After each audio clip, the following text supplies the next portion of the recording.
saya akan menyampaikan tentang belanja halal dan pengelolaan rezeki rumah tangga. Yang kedua, tentang kesehatan masyarakat, bagaimana menyediakan asupan terbaik untuk keluarga di rumah. Nanti akan disampaikan oleh Dr. Mutia dari Puskesmas Kecamatan Kemang. Baik Ibu, kita mulai dari yang pertama.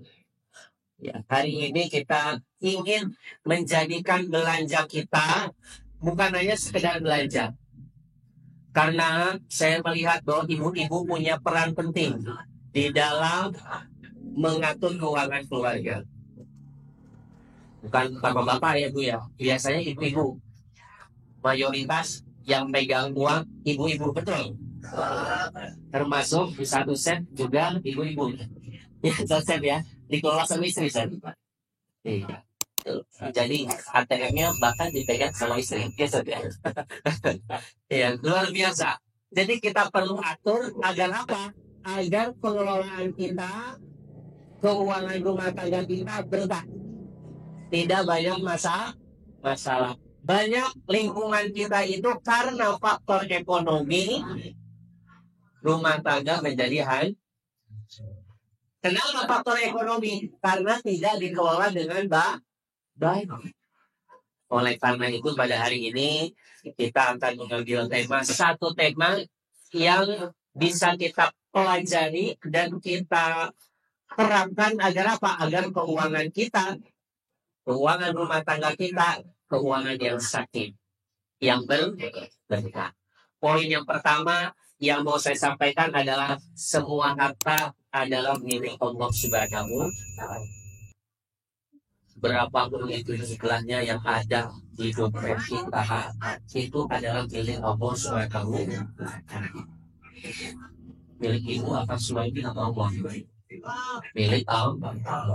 Berarti itu adalah amanat. Kita hanya dititipkan dari suami ke ibu, dari ibu ke anak, ya kan? Maka amanah ini harus disampaikan dengan baik karena harta adalah milik Allah. Kalau ini adalah milik Allah berarti proses membelanjakan yang harus sesuai dengan syariat. Di dalam Quran surat An-Nur ayat 33 bahwa dikatakan harta hanyalah titipan Allah Subhanahu wa taala. Ibu yang punya 30 juta di dompet di rumah itu titipan. Kalau ibu belikan keluar semuanya, besok nggak makan. Betul apa tidak? Yang dapat harta warisan, kalau itu tidak dikeluarkan zakatnya, maka menyalahi aturan. Misalnya dapat harta warisan 3 miliar. Ada nggak Bu di sini? Amin, ya Bu ya. Kawin kita perlu dikencangkan bahwa harta adalah milik Allah, titipan dan amanah. Maka pengelolaan keuangan rumah tangga adalah bagian dari ibadah. Jadi ibadah bukan hanya melulu berbicara sholat, zakat, puasa, tapi mengelola keuangan bagian dari ibadah. Jadi kalau misalnya keuangan ini nggak dikelola dengan baik, 10 juta juga bisa habis dalam satu hari. Maka perlu adanya pengelolaan. Ini kemana? Satu, kemana Bu? Kalau dikasih uang kemana ini Bu? Belanja kebutuhan pokok. Kedua, kemana lagi Bu? Termasuk itu sekolah masuk ke dalamnya. Kemana lagi Bu? Yang kedua? Apa Bu? Betul, bayar utang. Nomor 2, ingat yang punya utang harus dibayar. Ini bagian dari pengelolaan. Banyak yang ketawa. Ya, bagian nomor 2, kalau kita punya utang, maka kita harus bayarkan utang kita dulu. Baru yang ketiga, ibu-ibu misalnya sudah terpenuhi kebutuhan keluarga, sudah terbayar utangnya. Yang ketiga mau ngasih adik, mau kasih kakak, silakan untuk menyambung tali silaturahmi. Yang kedua dan pertama harus dipenuhi dulu sebelum yang ketiga. Jangan ngasih orang tapi ibu masih punya Yang keempat baru ibu sedekah. Jangan sampai sedekah banyak tapi yang terjadi utang masih harus balance bu. Setelah bayar utang baru sedekah. Iya bu ya. Ini masalah kita sekarang berapa triliun tercatat ya. Dalam data yang saya baca sampai jumlahnya triliunan utang di masyarakat Republik Indonesia itu gara-gara semuanya dimudahkan. Ya, bayarnya nanti, beli dulu, bayar nanti. Semuanya aja beli dulu, bayar nanti. Ini nggak boleh asal. Masalah utang piutang harus dilihat. Ya Bu ya. Ini kadang-kadang kita saking dimudahkannya oleh fasilitas yang terjadi adalah apa? Yang terjadi kita mudah mengambil pinjaman A, pinjaman B, C, D. Sedangkan pendapatan yang tidak ada. Jadi perlu dikelola. Gunakanlah rezeki kita sesuai dengan amanah. Ibu dikasih 5 juta. Cukup nggak Bu 5 juta? Hah? Cukup. Alhamdulillah. Alhamdulillah. Ada yang nggak cukup? Ya Bu ya. Ini perlu dikelola dengan baik. Yang nggak cukup berarti ada kebutuhan pokok yang tinggi ini nih. 5 juta. Bayar utang 4 juta. Sisa 1 juta. Ini pengelolaan tidak baik. Jangan lebih dari pendapatan. Masih ada hari-hari berikut. Maka kita perlu kelola dengan aman. Jangan kita gunakan semaunya kita senang nerimanya tapi lupa bertanggung jawaban. Senang ibu-ibu dapat uang senang tapi lupa membalikin. Ya Bu ya. Senang kalau nerima kasih pinjam nih tapi lupa membalikin. Itu kan sama. Ya Bu ya, perlu hari ini kita atur dengan baik bahwa itu adalah amanah Allah yang harus kita sampaikan. Kalau ada yang bilang ibu buat sedekah, ini saya utangin sedekah itu berarti ibu besok udah mengembali. Ini saya utangin berarti besok harus mengembali. Ingat ya Bu ya, itu beda sedekah dengan utang. Yang kedua, amanah tadi ya Bu ya, rezeki, harta adalah amanah dari Allah Subhanahu wa Ta'ala dan itu titipan. Kita perlu belanjakan dengan baik. Ya Bu ya. Yang kedua adalah rezeki halal, rumah tangga berkah. Rezeki yang halal, faktor halal. Ini kadang-kadang lupa prosesnya dari mana. Membelanjakannya kemana? Harusnya kita harus perhatian kehalalannya. Saya dapat dari warisan, halal apa enggak? Halal apa enggak? Nah, tapi ingat cara mendapatkan warisannya gimana? Apakah sikut sana sikut ini atau bagaimana? Perlu diperhatikan halal atau tidak. Sesuatu yang boleh halal itu boleh nggak Bu? Saya ngambil, kita ngambil uang orang lain boleh dulu? Tidak, berarti nggak halal. Makan harta orang lain boleh nggak Bu? Nggak halal, nggak boleh, tinggalin. Ya, jadi rezeki halal, rumah tangga berkah. Dimulai dari yang halal dulu Bu, biar keluarga berkah. Ini inti kedua ya. Kalau ibu udah pastikan, apa ini? Apa dari mana? Ya, dari hasil kerja saya. Apapun pekerjaan yang baik itu dibolehkan. Kalau pekerjaan mohon maaf yang ada di pinggir jalan malam-malam ibu, ya itu nggak boleh, itu nggak halal. Saya kerjaannya buka aurat, boleh kan? Nggak boleh. Jadi sesuatu yang dibolehkan itu namanya halal, yang nggak dibolehkan nggak boleh. Ini poin kedua, rezeki halal, keluarga berkah. Ya, karena di dalam surah Al-Baqarah 168 Allah menyampaikan makanlah dari yang halal dan baik, halal dan nggak baik. Kalau sudah kita tidak memperhatikan kehalalan dan kebaikan dalam proses mencari harta kita, yang terjadi adalah keluarga kita tidak mendapat keberkahan. Selalu ada masalah. Maka ayo pada saat ini kita pastikan bahwa sumber yang kita dapatkan ini berkah halal. Ini dari mana? Pemberian orang lain. Boleh nggak? Kalau ada yang ngasih, boleh nggak? Nah, ini dari mana? Dari korupsi. Boleh nggak? Jadi kita perlu memastikan kehalalan. Termasuk kalau kita bekerja, Bu. Misalnya ibu bekerja di satu pabrik atau di satu tempat, tapi ibu nggak memperhatikan kualitas pekerjaan ibu. Yang penting ibu terima saja upahnya. Ini nggak halal. Ibu kerja asal-asalan, tapi ibu terima hasilnya maksimal. Ini nggak halal. Harus sebanding dengan apa yang kita terima, kita keluarkan. Karena tugas suami itu berat. Itu proses halal itu harus diperhatikan sedemikian rupa. Contoh misalnya, ya Bu ya, kita ambil dari lingkup terdekat, asal pemimpin. Kalau pemimpin di kantor nggak turun ke masyarakat, apa yang terjadi? Tidak halal, karena tidak bekerja. Jadi benar-benar wujud kerjanya ada. Itu bukti bahwa kita telah mendapatkan harta dengan jalan halal. Pekerjaannya boleh, ya, pekerjaannya boleh, tapi proses mendapatkannya atau bekerjanya tidak dibolehkan. Kenapa? Karena tidak maksimal dalam bekerja.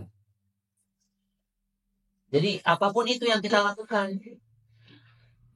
Kalau kita jadi ngajar, ya ngajar yang benar. Ini Bu ya, bukan senggak semau-maunya. Harta haram itu merusak doa kita. Jadi dijabah sama Allah Subhanahu. Dan juga merusak karakter anak kita. Dampaknya ke situ. Dan juga keberkahan keluarga kita. Yang ketiga adalah etika. Ini perlu kita tanamkan etika, Bu, di dalam pengelolaan keuangan rumah tangga. Etika dalam keuangan. Kadang-kadang ada yang nggak jujur di masyarakat kita, betul atau tidak?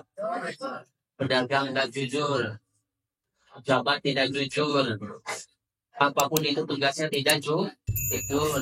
Nah, ini kita perlu kembalikan nilai-nilai Islam kita hadirkan di dalam aktivitas pekerjaan kita. Etika. Ini yang harus kita tanamkan, Ibu. Sekarang Ibu pada hari ini bersama-sama di majelis ini harus merubah sama-sama kita jujur. Kita hadirkan jujur. Istri jujur, suami jujur. Ada uang? Ada. Ya berarti nggak usah dikasih lagi. Ya kan? Ada uang? Nggak ada. Kan jujur.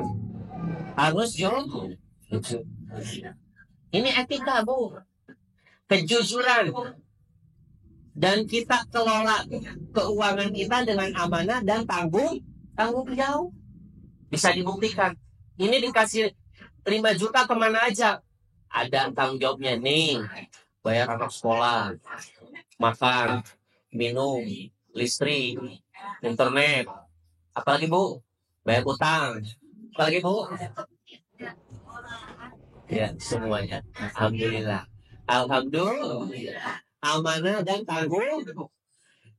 Ini kemana? Foya-foya. Enggak, Bu. Ya. Distribusi yang adil dalam keluarga. Ibu makan daging, anak makan daging. Ibu beli bakso, anak beli bakso. Adil nggak, Bu? Ibu beli baju, anak beli bakso. Yang sering beli baju siapa? Alhamdulillah ada duitnya. Alhamdulillah.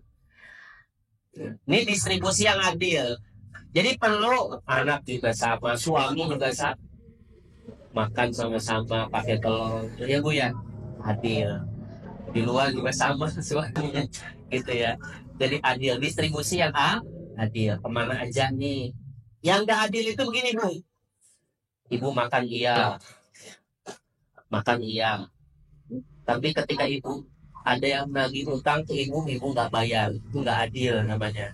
Sedangkan ibu sebelum ibu menerima itu, ibu memohon-mohon kepada dia, tolong saya, pas ditagih alasannya nggak ada. Ini namanya nggak adil. Tapi tidak boleh berbohong. Makanya saya pada hari ini menyampaikan dua Bu, bagi yang berutang ya pada hari ini, maka perlu niat saya bayar. Insya Allah Allah yang bayarin dulu. Ya Bu ya. Masalahnya kasusnya karena utang banyak. Bahkan ada yang bunuh di diri gara-gara adanya pinjaman online. Kemudian yang kedua, selain niat membayarnya, nanti Allah yang bayarin dari jalannya.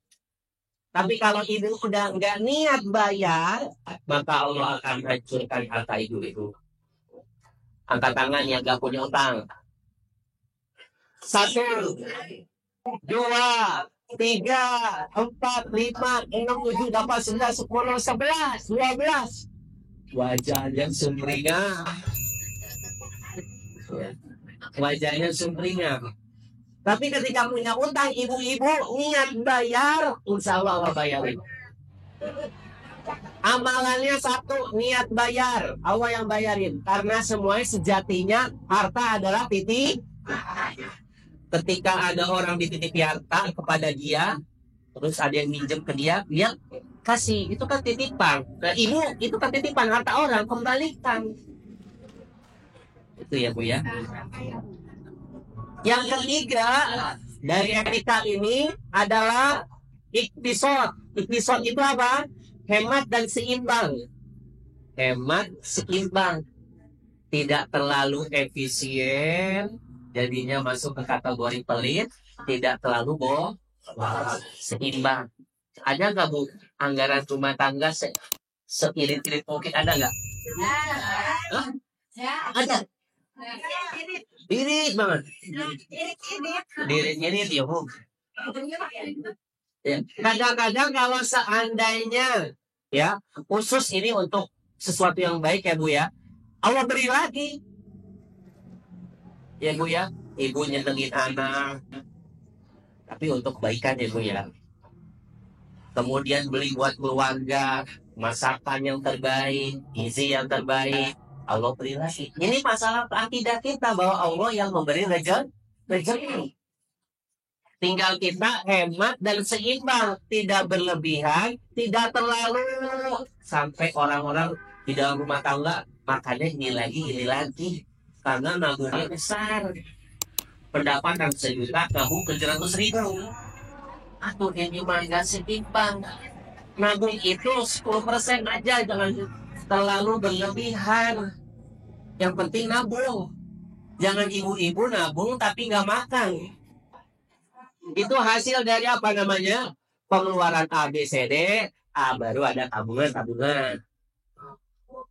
Ini kadang-kadang nabungnya tega, banyak, tapi besok makannya enggak. Harus seimbang.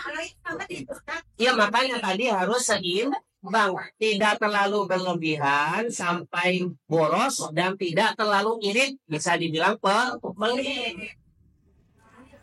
Jangan-jangan buat orang lain, buat diri aja masih. Iya enggak. Buat orang lain itu nomor 3 Bu. Setelah keluarga, bayar hutang. Yang ketiga apa Bu? Kalau ada lebihnya ngasih saudara, ya kan? Sedekah.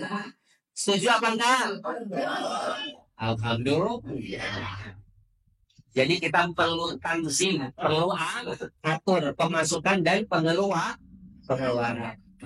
Yang keempat, hindari riba dan syubhat. Sekali lagi ibu, ini musuh keuangan keluarga. Jauhi kalau pengen tentram. Banyak rumah tangga yang gagal karena faktor ekonomi. Suami tiba-tiba ditagih, istrinya mengambil ABCD, nggak tahu. Tiba-tiba ada saja 10 juta. Repot nggak Bu? Besok lebaran repot. Repot. Ya kan? Maka perlu adanya pengaturan dengan pengelolaan yang baik. Hindari ini Bu, karena Allah menghalalkan jual beli dan melarangkan riba. Yang riba yang bagaimana? Riba itu adalah tambahan yang dipastikan. Ibu minjem 1 juta, so pengembaliannya 2 juta, itu nggak boleh. Kalau minjem ya sudah, pengembaliannya sama. Tapi beda lagi sama jual beli ya Bu ya. Kalau ibu kredit kulkas seharga 2 juta cash, kalau di kredit harganya 2.500.000, itu boleh. Itu boleh, karena yang ibu terima adalah barang, bukan uang. Paham tidak Bu? Ya, hindari itu, insya Allah berkah. Tanya tuh, Bu Juhari yang gak punya utang sih, gimana tuh Bu Juhari? Kelihatannya makan terus merdeka. Tapi saya bilang katakan boleh berhutang boleh, tapi ibu-ibu harus niat mengembalikan dan mampu bayar. Ya Bu ya, mampu Bang. Jauhi praktek ketidakjelasan, goror. Itu ya Bu, harus jauhi. Judi, nah ini sekarang ada judi ya. Judi online ya Bu. Suaminya gimana Bu, aman dari judi online? Anak-anak aman dari judi online? Karena kadang-kadang anak-anak main gini, judi online. Dia itu main. Hati-hati ya Bu ya. Main HP ternyata judi online gitu ya. Hati-hati ini. Taruhan ya. Hati-hati ya Bu ya. Nah, saya nitip ini biar insya Allah kalau sudah kita jauhi perkara subhat, riba, judi, insya Allah berkah.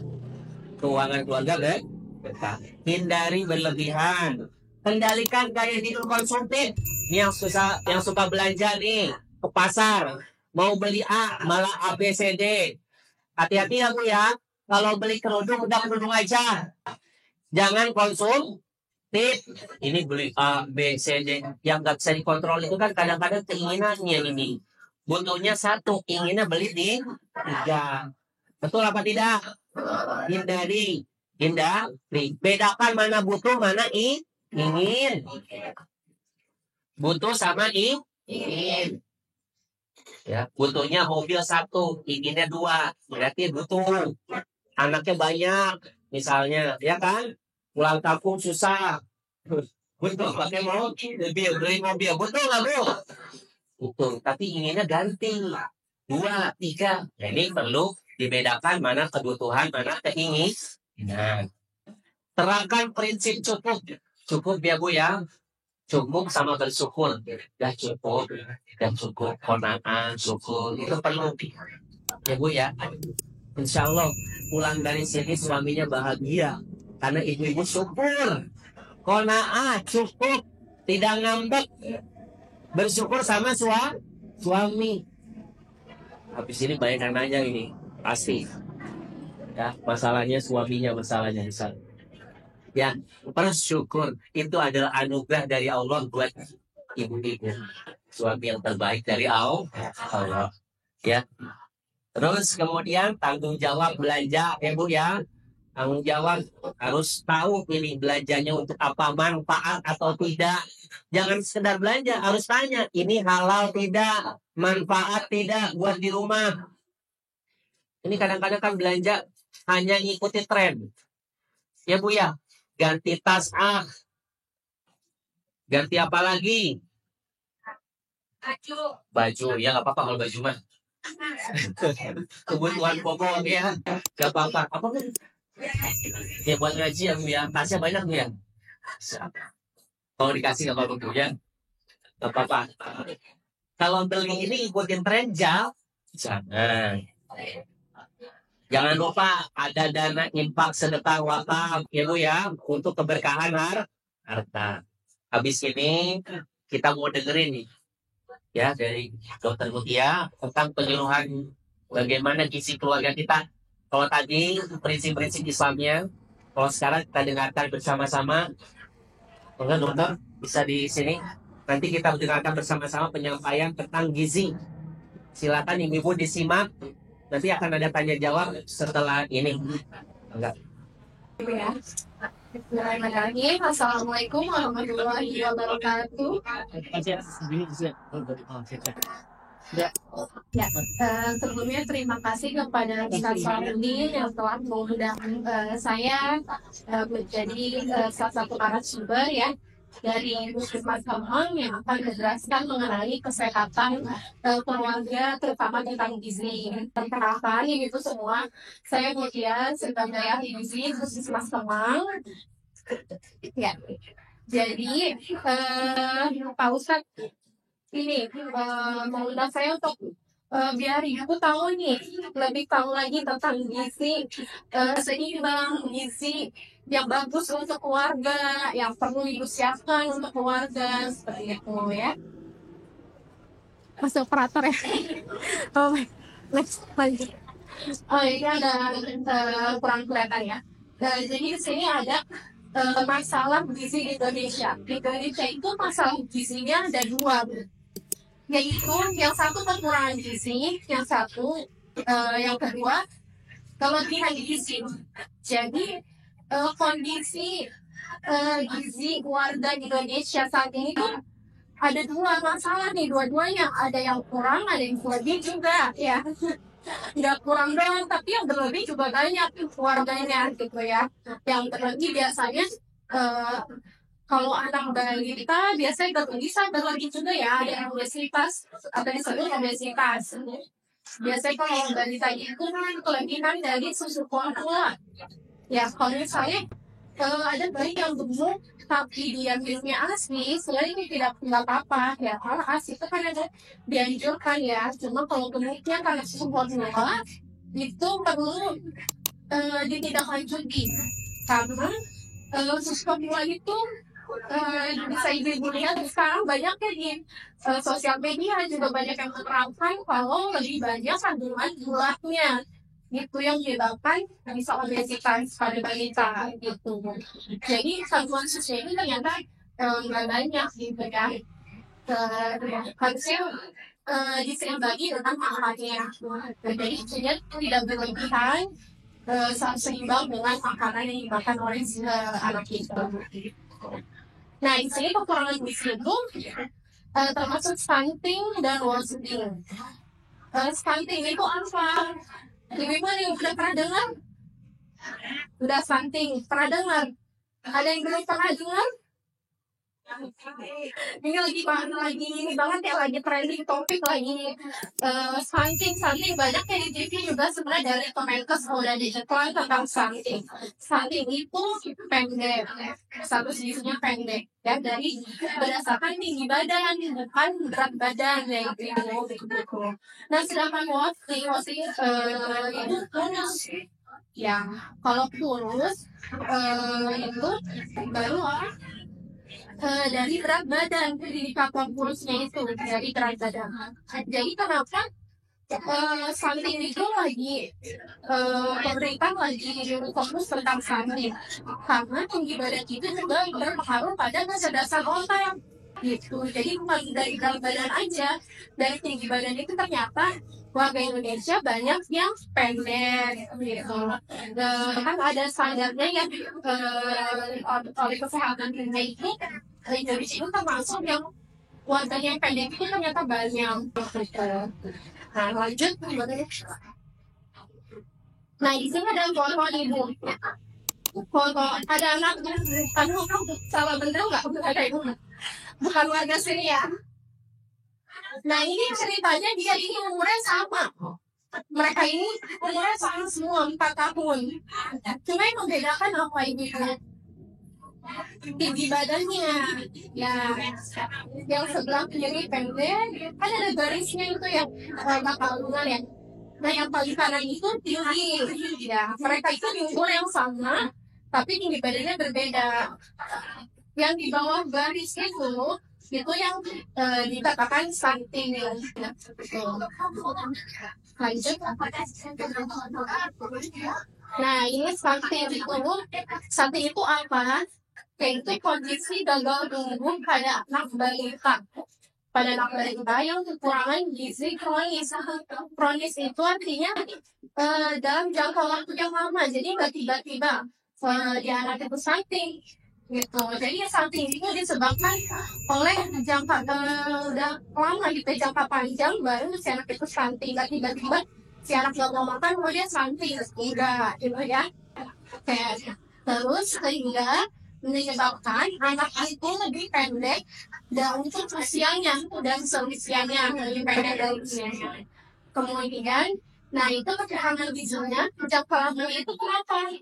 Karena sejak si bayi itu di dalam kandungan, dia kekurangan gizi sampai baru tahu pakai setelah anak usia 2 tahun. Jadi nggak tiba-tiba kelihatan itu anak stunting, enggak. Jadi kelihatannya tampaknya sekolah anak berusia 2 tahun baru ketahuan si anak itu stunting. Di sini masih ada yang punya balita? Oh masih ada. Tapi kan lebih banyak punya cucu ya. Ya ada. Itu lebih banyak ya. Ya ini kan pengetahuan bisa untuk cucunya juga ya, Dino. Cucu anak yang kumpul orang tuanya, anak ibu. Nah ini, nah makanya itu ada 1000 hari pertama kehidupan. Namanya 1000 hari pertama kehidupan bayi si anak itu dimulai dari di dalam kandungan sampai si anak usia 2 tahun. Itu masa keemasan. Jadi untuk menghindari anak itu stunting dimulai dari si anak itu udah di dalam kandungan, bukan si anaknya baru lahir baru diperhatikan. Sedangkan kan si anak itu ada di dalam kandungan, ibunya misalnya ibu hamil makannya sembarangan, biasa makan sebelah, ya nggak mau sayur, nggak mau buah, nggak makan ayam, ikan, telur, pakai amis gitu misalnya. Nah itu yang menyebabkan stunting. Padahal stunting itu dimulai dari dia dalam kandungan si anaknya gitu. Berarti dicegahnya dari pas si ibu hamil gitu ya.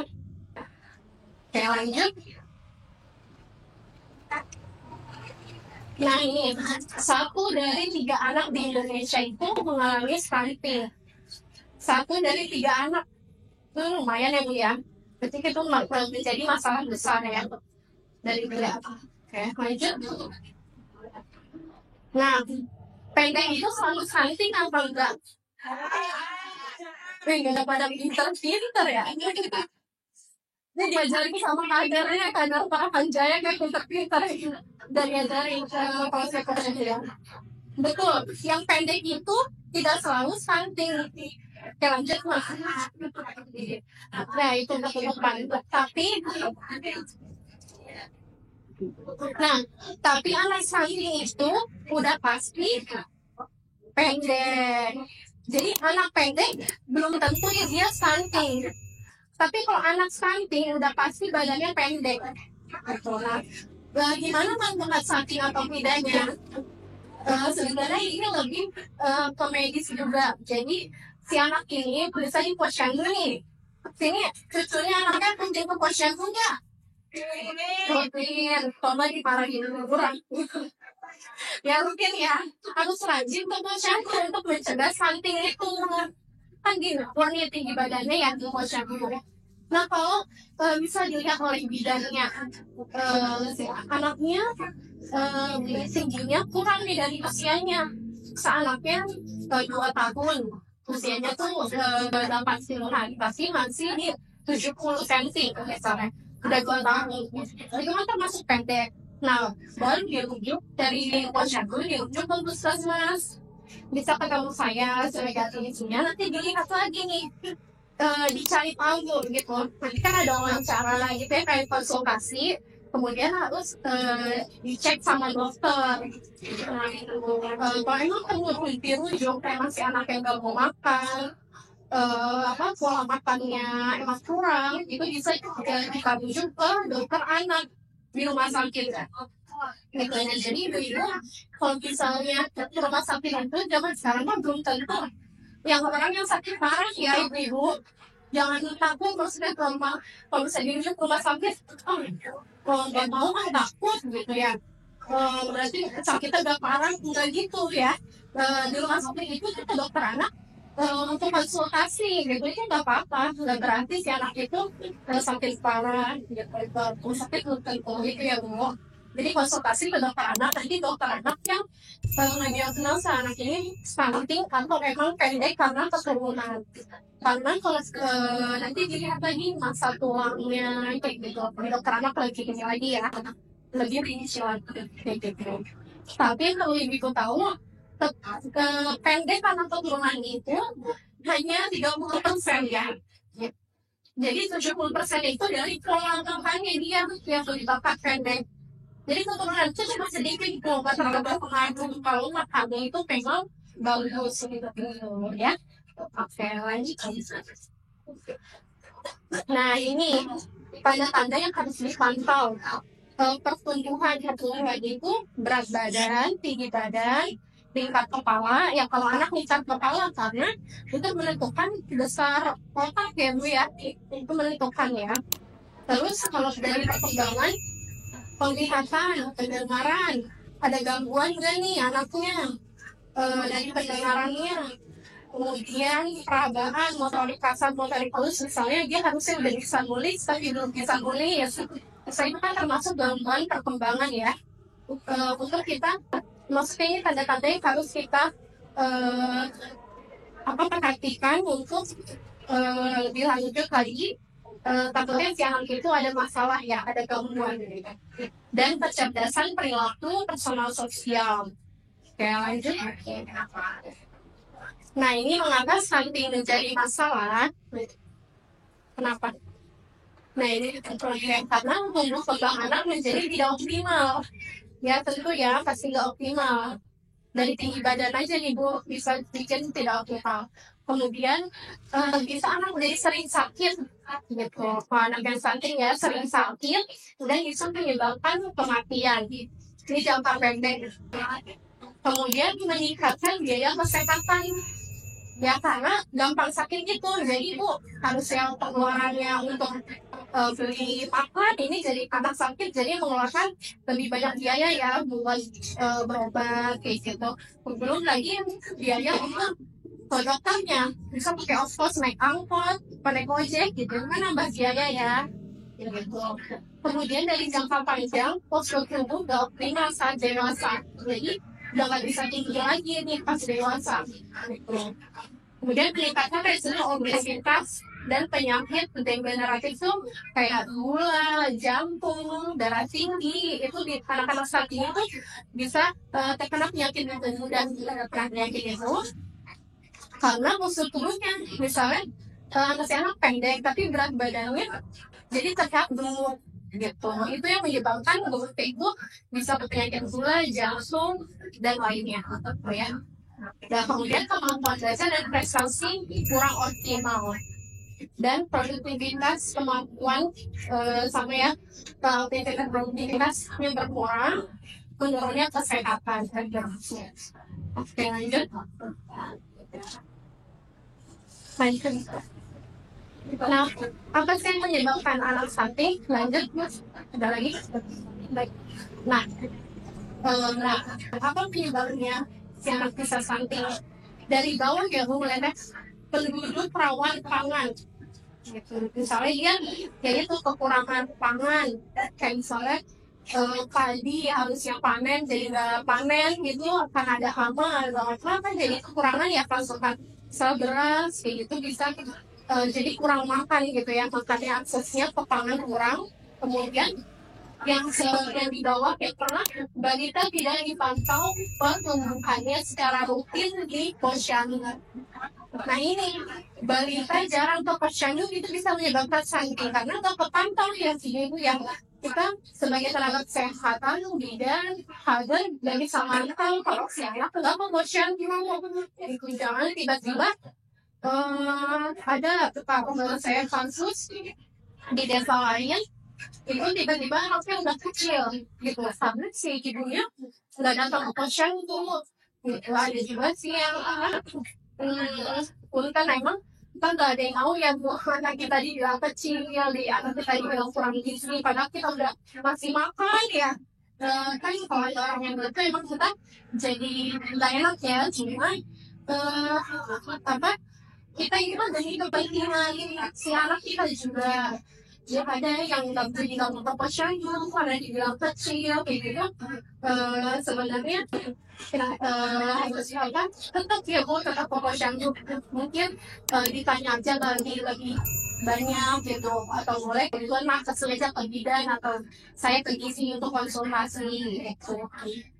Di puskesmas memang ada konsultasi gizi setiap hari Rabu ya, ibu-ibu misalnya ada yang pengen penasaran, oh anak saya kayaknya susah makan, berat badannya nggak naik-naik, itu boleh datang ke puskesmas gitu ya. Nah yang terakhir itu tidak ada akses terhadap sanitasi layak. Ternyata kebersihan itu berperan penting pada kesehatan juga. Karena kalau sanitasi layak misalnya buang BAB sembarangan, nggak ada jamban, nggak punya toilet, itu termasuk sanitasi yang tidak layak ya kriterianya. Kan itu bisa menyebabkan infeksi ya. BAB sembarangan, titik sembarangan kan tentu menyebabkan infeksi. Terus ada yang lewat ya, warga yang lain lewat, terus bisa kecacingan ya, itu bisa ke penyakit, ke diare pada balik kita. Kemudian bisa menyebabkan panik. Kalau udah diarenya tuh, anak kecil turunnya cepat ya, berat badannya pasti turun cepat kalau si anak diare. Dan bisa menyebabkan jadi pertumbuhannya nggak optimal. Kemudian ada imunisasi yang tidak lengkap. Ya, imunisasi yang tidak lengkap karena imunisasi itu sebagai tahan tubuh ya, tahan tubuhnya si anak. Udah dia diare, nggak imunisasi, itu bisa menambah lebih parah ya penyakit itu. Oke, lanjut.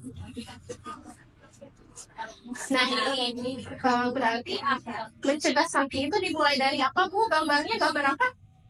Ibu hamil. Nah kadang ada yang begini, ibu hamilnya nggak tahu tiba-tiba udah hamil 3 bulan, ada lagi kayak gitu. Nah ada ya.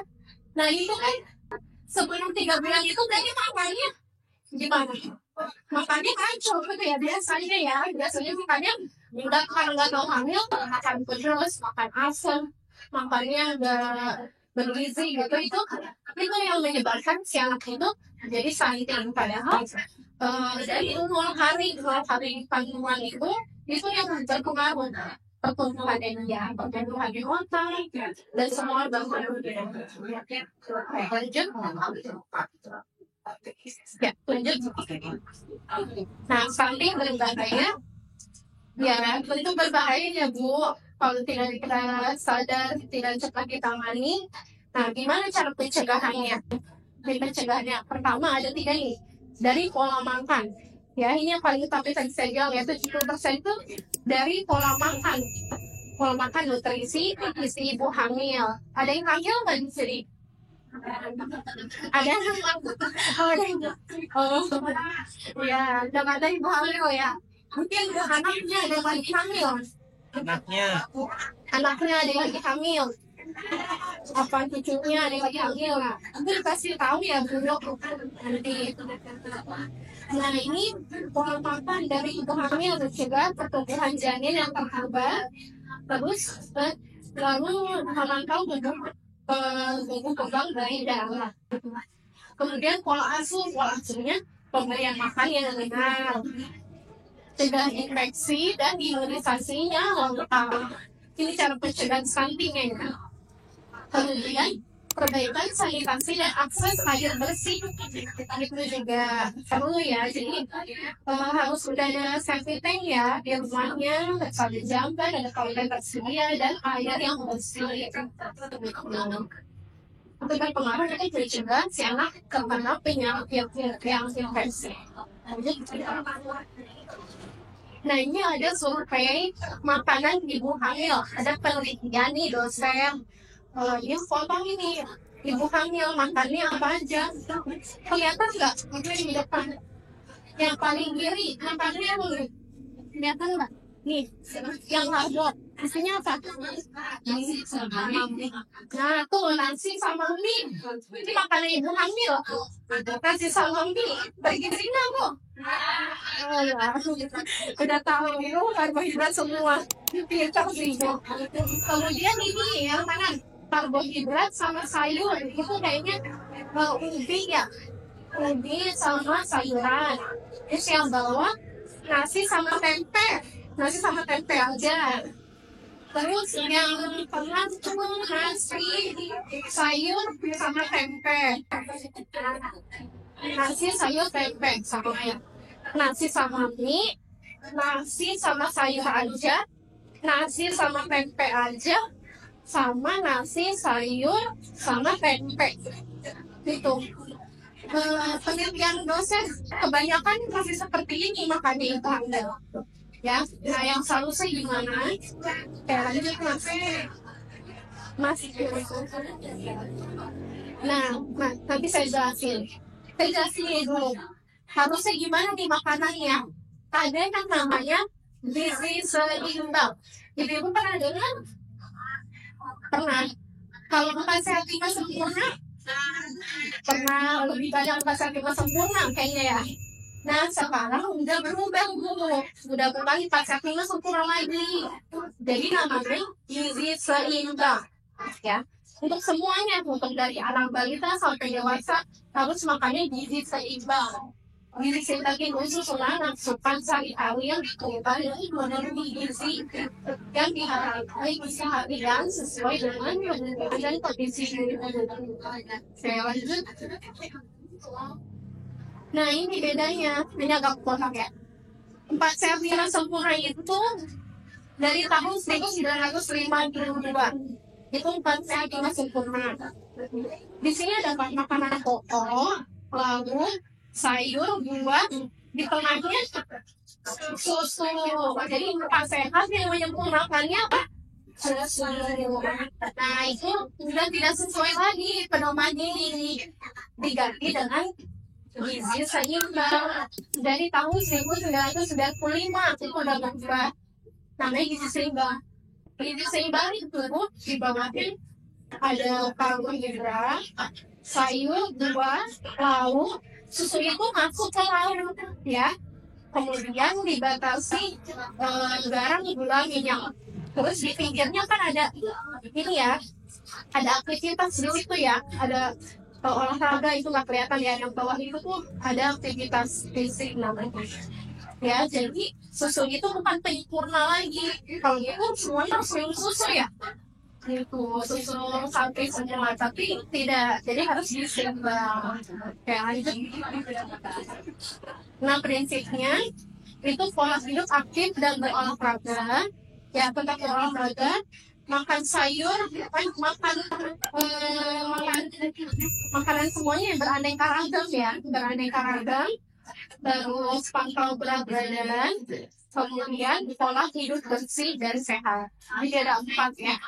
Pentingnya olahraga, makan berbagai macam makanan, dipantau berat badan, dan pola hidup bersih dan sehat. Oke lanjut. Lanjut mas, ini contoh makanan gizi seimbang. Kayak gitu jarang ya. Sebelumnya lagi. Nah, di sini saya pecahin tadi kan karbohidrat. Yang pertama di seimbang ada karbohidrat. Karbohidrat ini untuk penghasil energi fungsinya. Ada apa aja? Di sini kelihatan gambarnya. Roti, jagung, ketan, ubi,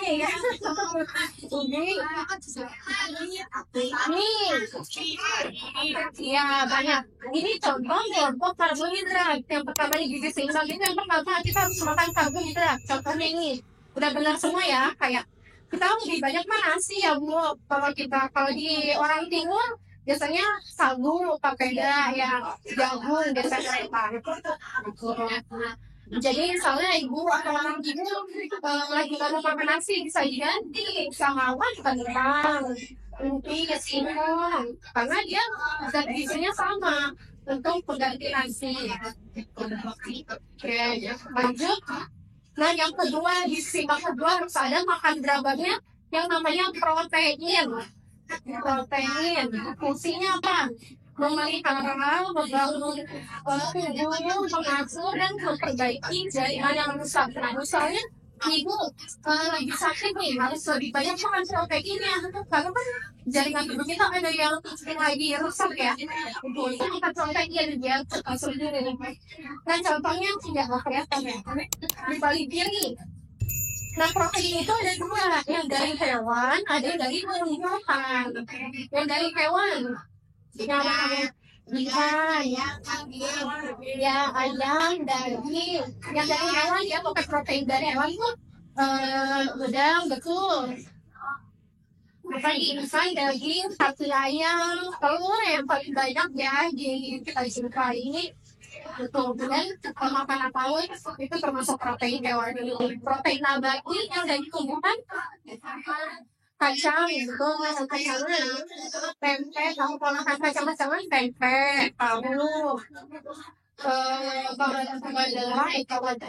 kacang kedelainya juga, kacang merah, gitu ya. Itu termasuk protein nabati. Yang paling sering kita kayak tempe tahu itu ya. Nah, untuk balita itu lebih diutamakan protein dari hewan gitu, karena dia proteinnya lebih tinggi dan mudah diserap sama tubuh kita. Beda sama proteinnya yang dari tumbuhan, itu lebih sulit diserap dan kandungan proteinnya lebih rendah, gitu ya. Jadi diutamakan ini karena kan balita itu masih masa pertumbuhan ya, jadi nah itu kan fungsinya apa? Untuk pembangunan dan pertumbuhan. Berarti harus makan protein lebih banyak. Kalau bisa setiap hari makan telur. Telur bikin bisul enggak? Enggak. Masih ada yang ini telur bikin bisul masih mikir gitu. Nah iya betul. Nah itu gitu. Maksudnya yang sibuk ya gak kita ya. Saya udah tahu banget udah ngerti ya. Itu mitos ya, pancing yang bisul itu memang dia kalau memang makan telur memang bikin gatal, bikin gatal, berarti emang ada alergi. Cuma kalau misalnya makan setiap hari dia makan pasti nggak apa-apa kan, kalau ada virus ya. Udah nggak bikin bisul ya, jangan takut-takut ya nasi makan telur. Baik, maksudnya mulai tiap hari gitu. Malah kayak gomel ya. Udah ya, malah bagus banget sehari. Kalau bisa 2 sampai 3 butir itu lebih bagus lagi. Ya, aku sekali. Wah, berapa serius? Iya. Banyak Banyak. Iya. Iya, emang juga sebenarnya telur itu proteinnya lebih banyak dan gampang ditemuin dan lebih murah daripada yang lain ya Bu, kayak ayam, daging merah, seafood, makanan laut itu kan lebih diambil mahal ya, kayak gitu. Malah kalau itu lebih bagus dan lebih murah.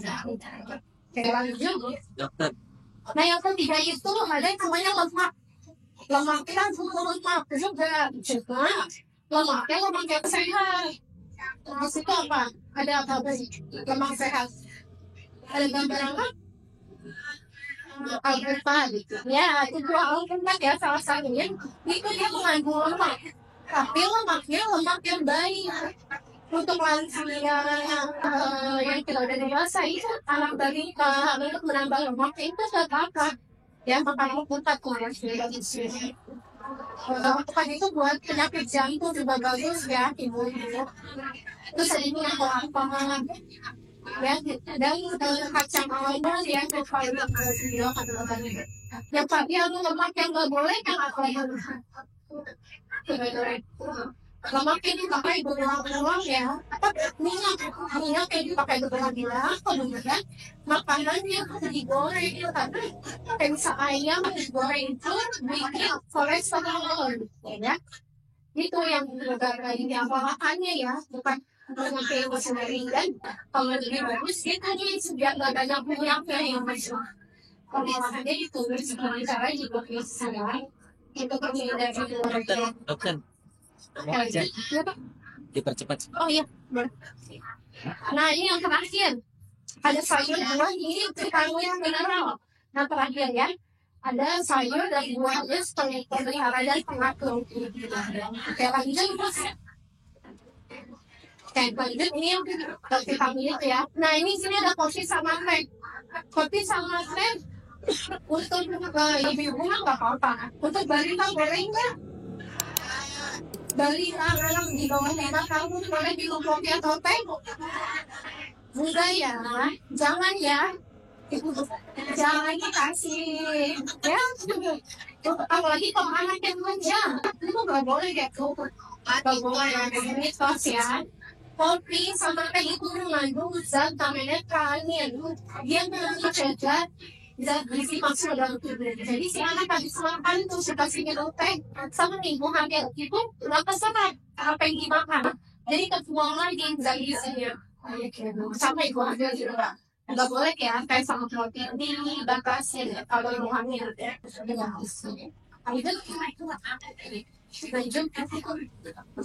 Nah ini contohnya ya Bu, makanan gizi seimbang, ada nasi, sayur, buah, dan lauk.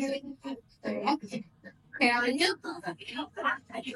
Nah ini ya, oke deh, kalau nasi, kangkung, tahu, papaya, sayur bayam. Ini sekali makan kita harusnya makannya gini, ya, makan 3 kali sehari, harusnya porsinya seperti ini. Lanjut. Ya, ini makanan ini ya, dalam Islam ini harus lagi makan yang halal. Terus menghindari berlebihan dalam makan ya Bu. Tanya jadi nasi Islam dan makan banyak konsumsi buah dan sayur. Lanjut. Kemudian mengatur porsi ya, porsi makan tidak boleh menghindari makanan yang membahayakan kesehatan. Contohnya yang tinggi, yang gorengan misalnya, terus tinggi gula, yang minuman manis, kita harus menghindari ya. Kemudian jangan lupa mulai makan dengan doa dan bersyukur, terus bisa dibarengi dengan puasa sebagai terakhir pola makan. Oke lanjut. Kayak sudah. Oke nanti satu lagi nih biar hemat sebenarnya. Ibu habis ini ya. Masak sendiri ya, biar hemat. Jadi dan kita tahu juga kebersihan makannya. Kemudian ya untuk keluarga kita ya, makan saya beli sayur 3.000 di warteg, cuma yang kali mah saya doang beli sendiri. Coba kali ini masak 3.000, kemarin saya beli untuk sayur 3.000 dapat bayam, kalau kan 2 ikat bayam, 1 ikat itu bisa berapa orang gitu ya. Nah habis makan hemat dan sehat, dan saya itu jangan malas masak ya Bu. Karena kalau ada saat di minggu pasti malas masak, jangan sering-sering malasnya ya Bu. Ya harus rajin masak dan biar keluarga kita juga sehat. Terima kasih materi dari saya, semoga bermanfaat. Kurang lebih yang bermanfaat. Assalamualaikum warahmatullahi wabarakatuh. Assalamualaikum warahmatullahi wabarakatuh. Terima kasih dokter. Jadi tadi jangan males masak. Kuncinya adalah masak. Baik ibu-ibu, ada pertanyaan silakan. Enggak.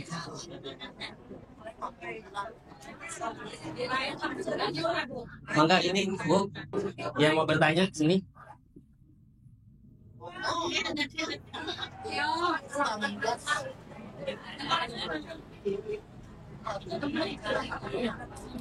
Assalamualaikum warahmatullahi wabarakatuh. Saya dari Ibu Islam dan Anak Tauhid dan dari Fitrul Agama Sedang Kecamatan. Sangat menarik materi yang disampaikan oleh Ibu Dokter. Pertanyaan saya, apa yang harus dilakukan untuk menjaga kesehatan ketika usia udah mau masuk di lansia? Ya, karena ini tipnya materinya yang punya balita. Sedangkan di sini kita masih punya balita ya.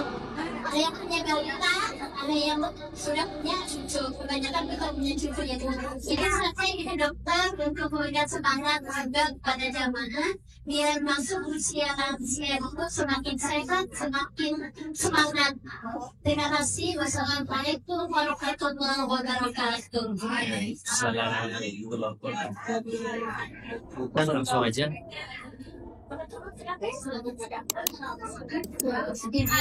Jangan terima kasih, sayangnya bagus ya Bu. Ya tadi saya lebih ke wanita terus ya Bu. Nah, salah satunya nih untuk menjaga kesehatan ya. Yang pertama, jangan takut untuk ke puskesmas. Periksa, kontrol, misalnya tensi. Nah, sekarang kan ada program nih dari pemerintah cek kesehatan gratis. Itu nggak memandangkan awalnya pengumumannya untuk yang sesuai uang tahun ya, yang berlaku di bulan itu. Nah, sekarang udah enggak. Nah, ibu-ibu nih nggak apa-apa untuk cek kesehatan gratis itu. Itu di sana cek tensi awalnya ya, berat badan, tinggi badan, tensi, terus ada ini rekam jantung, ketahuan nih misalnya jantungnya ada, ternyata ada yang sakit jantung itu ada Bu, banyak yang nggak ketahuan. Bisa ternyata hasil namanya EKG ya, jadi cek EKG itu banyak juga yang masih muda, mudanya tuh umur 30-an, 40-an, ternyata pada hambatan di situ ya. Itu bisa, jangan takut ya Bu. Udah itu pertamanya cek kesehatan rutin. Nanti kan ada solusinya ya Bu, harus minum obat atau aktivitas penyakit gimana, dan pola makannya pasti dikasih tahu sama dokter. Nah, kemudian kalau dari makanan itu sudah nggak apa-apa nasi, tetap ya karbohidrat itu kita tetap butuh. Kalau nggak ada karbohidrat nanti kamu masih misalnya lagi. Nah, nasi itu paling nggak secentong ya Bu, jangan lebih. Apalagi kalau yang berat badannya nggak ketahuan banget gitu ya. Nah, terus tetap cari makan dari karbohidrat. Karbohidrat bisa diganti sih kentang, bisa ya kentang lebih singkong gitu ya, itu nggak apa-apa. Perbaiki nasi nggak dulu, tapi bukan berarti singkongnya juga 10 langsung habis, dan singkongnya sih nggak berani lagi ya, kalau bisa singkongnya ya. Nah, pertama tadi tetap ya karbohidrat, lauknya ayam, ikan, telur itu nggak apa-apa, cuma sebenarnya nah itu kalau di situ kalau misalnya udah ngecek nih kalau kolesterolnya tinggi, kalau kolesterol tinggi jangan kuningnya, karena kuning itu kolesterolnya tinggi. Cuma kalau untuk balita itu nggak apa-apa ya, kolesterol untuk balita itu nggak apa-apa karena masih butuh kolesterol. Kalau memang kayak gitu itu udah dicek, cek kesehatan dulu ya pertama tadi ya. Emang kolesterolnya tinggi itu kalau dari laut batasi kuning terus sama makanan yang digoreng. Itu kalau bisa misal ayam, ayamnya di semur ya, kecapnya juga jangan terlalu banyak ya. Kecap bisa dikasih kecap aja, jadi jangan tambah gula, tambah manis. Batasi lebih itu gula, garam sama bawang. Itu ya Bu, gula, garam, banyak. Itu ya harus dibatasi. Kalau itu tidak kesial lagi langsung gitu. Kalau makanan sih sebenarnya sama semua yang tadi ya. Protein, nasi, lalu sayur buah, semuanya harus tetap makan, cuma lebih ke cara pengolahannya aja ya. Batasin gorengan, kemudian ya tadi lebih banyak yang ditumis misalnya ya, terus apa lagi jadi selalunya gitu. Dan jangan lupa aktivitas fisik, ngepel sama nyaplong itu harus fisik kan, fisik cuma bukan olahraga ya. Kalau bisa ditambah misalnya jalan kaki ya Bu, kalau saya udah lansia ini nggak apa-apa, jalan kaki 30 menit itu sangat berpengaruh ya, apalagi kalau punya gula diabetes itu tuh kalau rutin itu bisa menurunkan kadar gula juga loh, jadi pengaruhnya tuh. Tapi kalau lansia lebih ke jalan kaki aja lah ya. Jalan kaki ya, jalan kaki ya, bukan ngepel.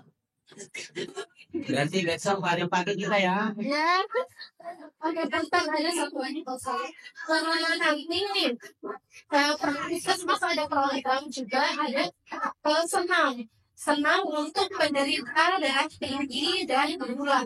yang punya penyakit gula dan darah tinggi, nanti kita bisa itu dulu bikin dulu mereka di sini ada dokter, ada perawat, ada bidan, nanti itu ada kita mau ngadain senam mungkin, jadi senam bisa senam jantung sehat, senam untuk kesehatan gitu ya Bu. Itu lagi segera akan ada ke perutnya. Nanti dikabari biar kita sampaikan ke sini ya. Ya, Senamnya senam sehat. Nah, kadang-kadang di sini ada jamaah kan senam juga. ya ada senam juga ya. Ini senam jantung ya. Ya, Bagus. ya. Oke, ada lagi. Eh, Siapa dulu ini? Banyak banget. Ibu-ibu.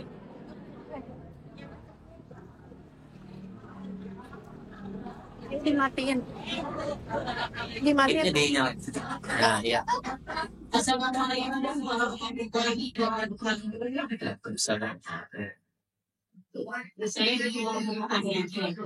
Dari pagi sampai aku dulu dalam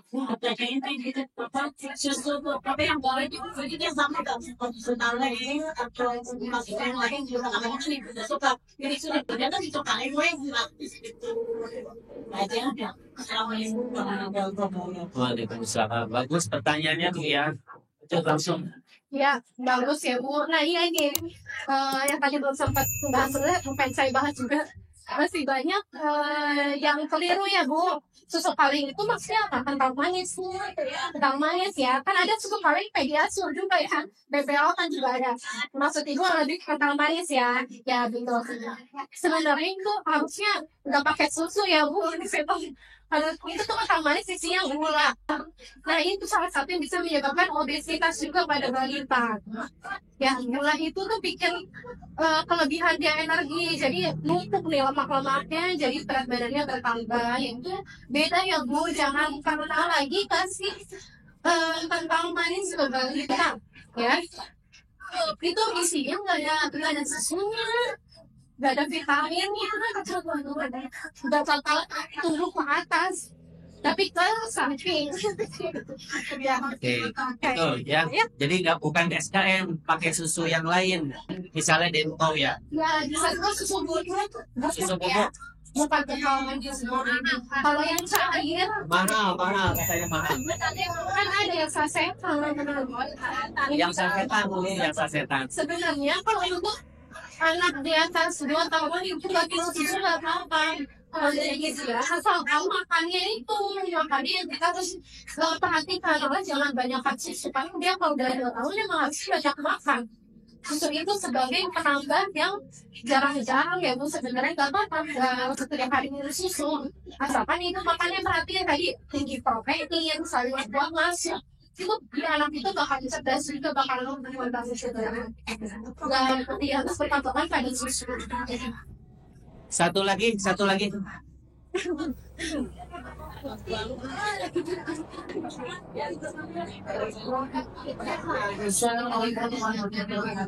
Waalaikumsalam.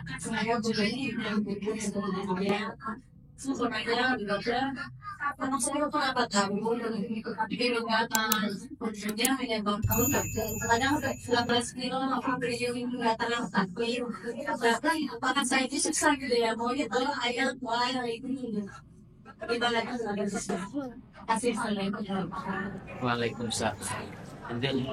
Ya, stuntingnya dan bisa dikatakan stunting oleh dokter. Belum dikatakan tadi. Itu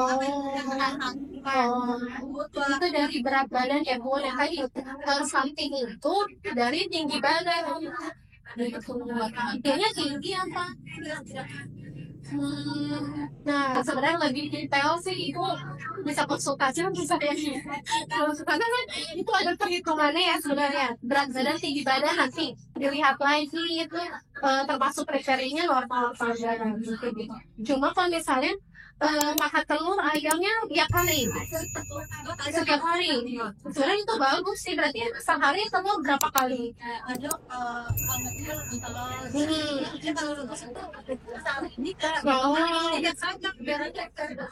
Oh, kemudian enggak ya. Berarti kalau di dada atau ceplok mau? Ceplok mau. Oh, kalau di dada kan kecampur tuh. makan semua nggak? Ah, nah ya berarti harus didadar. Nah berarti ibunya harus pintar-pintar sih.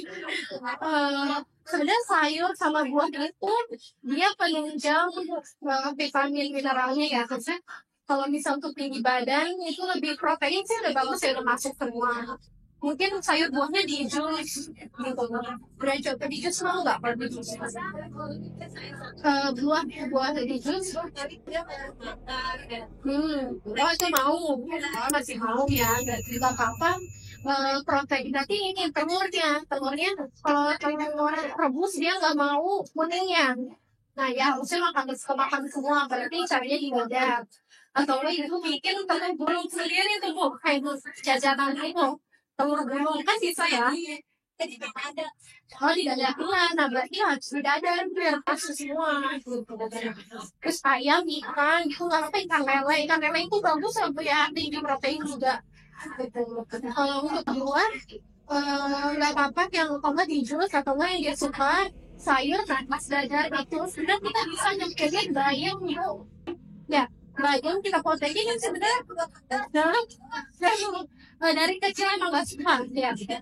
Ya, kalau karena itu kebiasaan dari kecil ya bu ya, jadi emang harus dicoba. Dan ibu makannya kalau makan bareng, kalau makan biasanya bareng sekeluarga, bisa makan di siang atau makan malam. Tetap nggak suka ya. Kalau Sally sama sekali nggak ada yang masuk sayurnya juga.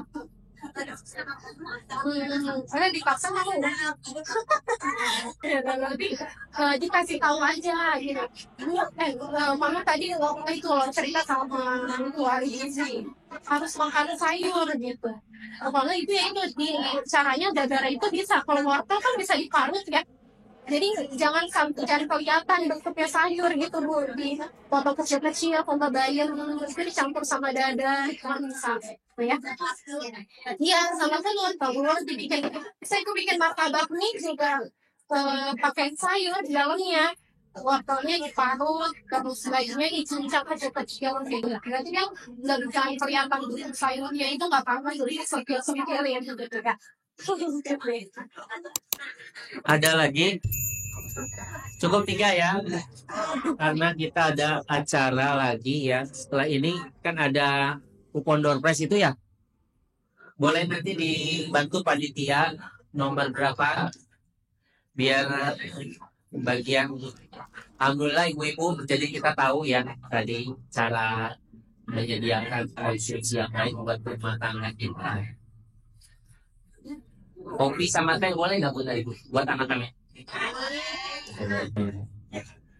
Alhamdulillah tahu ya, susu kental manis ternyata di situ banyaknya gulanya ya daripada susunya. Ini perlu kita perhatikan juga sebagai ibu-ibu. Oke, mungkin tadi ada buat penanya terbaik 3 tadi, silakan dikasih. Ini buat penanya. Kamu bertanya. Penanya pertama. Oh ini yang pertama. Ini bu, penanya pertama siapa tadi? Oh Bu Ai. Nah Bu Ai. Lanjut penanya kedua. Mana tadi penanya kedua? Ibu. Iya. Penanya ketiga, Ibu. Mudah-mudahan manfaat ya Bu ya. Penanya ketiga siapa? Ibu. Iya. Alhamdulillah. Mana ada lagi? Yang door prize tadi ada? Ya udah. Ibu tadi di situ ada kupon ya nomornya. Nah nanti boleh dilihat nomor berapa, kita ajak ya Bu ya. Nanti silakan ke sana saja atau panitia mengambil. Enggak yang ada yang data tadi ya? 26 ada 26. Oh itu ayo Bu, nomor 6 ada nggak Bu? 6 nggak ada. Ibu 6. Oh iya ada 133 Ibu. Oh iya Nomor 22. 22 ada. 22. Nggak ada. Ada. Ya, oke.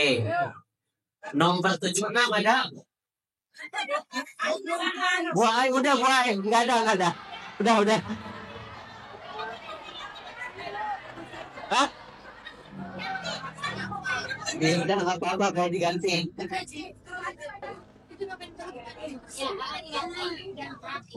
Ya. Nomor 86. 86. Ibu ada 86. Ada. Nomor 104. Oh ada. Ayo, mau mana?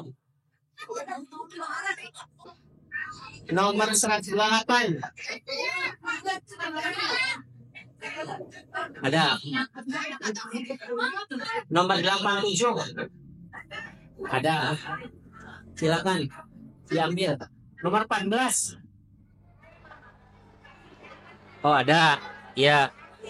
Nomor 13. 13 ada nggak Bu? Ada. Oh, ada. Nomor 8. Ibu, nomor 8.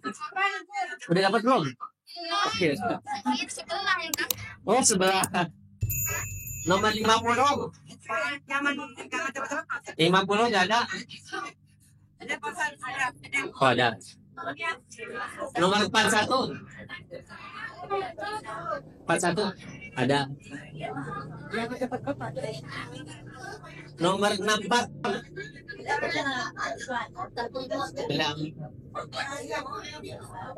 Nomor 64 ada nggak? Nomor 127. 127 nggak ada. 127.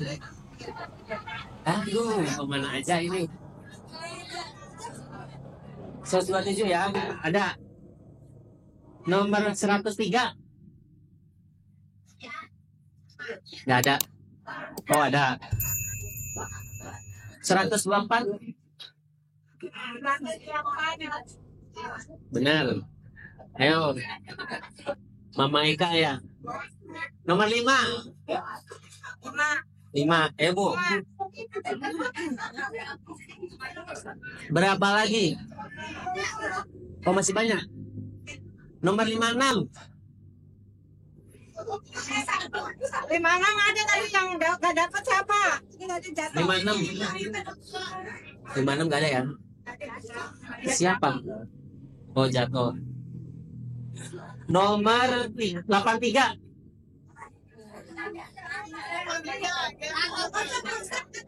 83 mana 83? Ya, ada. Udah. Oh, ada. Udah ya, udah dikocok. 61.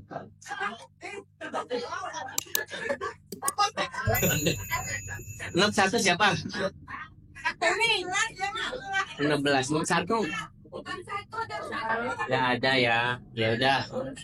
Oh, ada. 19.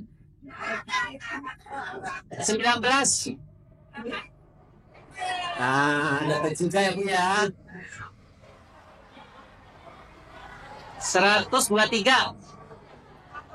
123 ada Bu. Ya Ibu, mangga Bu, 123. Nomor 109. Ada Bu. Iya. Ada habis? Masih ada lagi?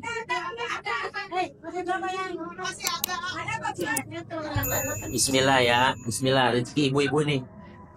Nomor 23. 23 nggak ada. 20 nggak? 23. Ada. Bismillah. Nomor 31.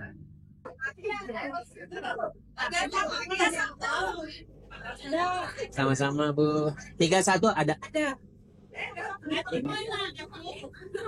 Nomor 32. Nah, tuh. Pas. Udah. Ada lagi? Iya. Makasih. Makasih. Makasih itu ke panitia. Panitia ya. Iya. Ke panitia. Bu Eha. Ini. Iya, sama-sama. Sama-sama dokter ya. Makasih banyak udah sharing ilmu nih sama masyarakat. Nanti tinggal konsultasi aja ya kalau masalah gizi ya. Hari Rabu jam. Oke, tadi disampaikan Rabu dari pagi sampai jam 11. Konsultasi gizi gratis ya.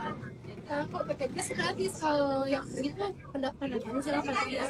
Oke, ini konsultasi gizi hari Rabu jam 8 sampai 11 di Puskesmas Kecamatan Kemang. BPJS gratis. Kalau umum bayar daftarnya saja 8.000. Iya. Itu ibunya konsultasi. Iya. Nggak harus anaknya ya, ibu-ibunya aja. Nggak harus anaknya, ibu-ibu. Masalah penyakit juga. Kalau masalah spiritual, jangan ke sana. Iya. Makasih juga. Eka terima lagi. Oh, ada 5 lagi. Bismillah, saya kocok ya, Bu. 5 lagi ya. Bismillahirrahmanirrahim. 112. Ya. Udah dapat ya, kita ganti. Jangan ibu gantian. Iya, bismillah. 63.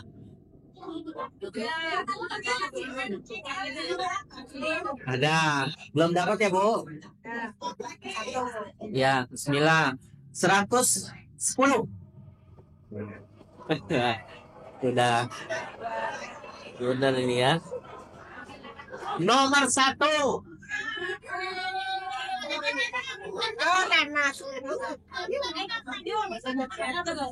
Nomor 79. Ada. Alhamdulillah. Satu lagi ya. Bismillah. Nomor 30. 30 ada nggak? Ada. 30 ada nggak? 30 nggak ada. Oh ada. Ini.